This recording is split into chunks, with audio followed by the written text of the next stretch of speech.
খুবই সহজভাবে তৈরি আবারও একটা হেলদি রেসিপি শেয়ার করছি, যেটা ব্রেকফাস্ট নয়, লাঞ্চ বা ডিনারের জন্য কিন্তু একদমই পারফেক্ট। অনেক রকম সবজি আর বেসিক উপকরণ ব্যবহার করে রেসিপিটা বানাবো, যা খেতে কিন্তু দারুণ টেস্টি হয়। তো সবার প্রথমেই আমি এখানে একটা মিক্সিং বোলের মধ্যে নিয়ে নিচ্ছি হাফ কাপ মুগ ডাল। এবারে মুগ ডালটাকে প্রথমে 2 থেকে 3 বার জল পাল্টে খুব ভালো করে ধুয়ে নেব। তারপর ধোয়া হয়ে গেলে আমি গরম জল দিয়ে ডালটাকে সোক করতে রেখে দেবো 2 ঘন্টার জন্য। হাতে কম সময় থাকলে এই প্রসেসটাকে ফলো করতে পারেন, কিংবা এমনি নর্মাল টেম্পারেচারের জলে ডালটাকে ভিজিয়ে রেখে ওভারনাইটের জন্য সোক করে রাখতে পারেন। তো এখানে হাতের সময়টা কম ছিল, তাই আমি গরম জল দিয়ে 2 ঘন্টার জন্য এটাকে সোক করতে রেখে দেবো। এবারে একটা অন্যরকম উপকরণ এই রেসিপিটাতে ইউজ করব, খেতে কিন্তু ভীষণই টেস্টি হবে। এখানে আমি একটা লাউ নিয়ে নিয়েছি, ছোট এক টুকরো কেটে নিচ্ছি।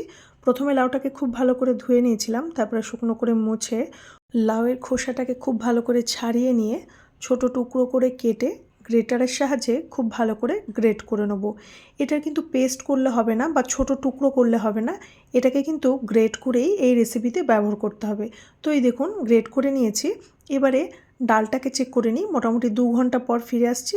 ডালটা খুব ভালো মতো সোক হয়ে গেছে। এই দেখুন ডালটা একদম নরম হয়ে গেছে। যদি ওভারনাইট সোক করেন তাহলে একদম নর্মাল টেম্পারেচারের জলেই এটাকে ভিজিয়ে রাখবেন।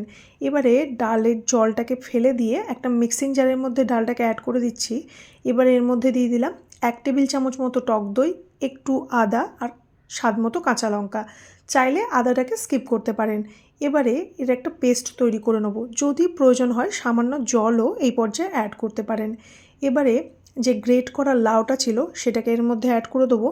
এক এক করে আরও কিছু আমি সবজি এর মধ্যে অ্যাড করছি, যেমন গ্রেট করা গাজর, খুব ছোট করে টুকরো করে কেটে রাখা পেঁয়াজ আর ধনেপাতা কুচি। এখানে বেশ খানিকটা কাঁচা লঙ্কা আমি অ্যাড করে দিয়েছি, স্বাদ মতো লবণ দিলাম।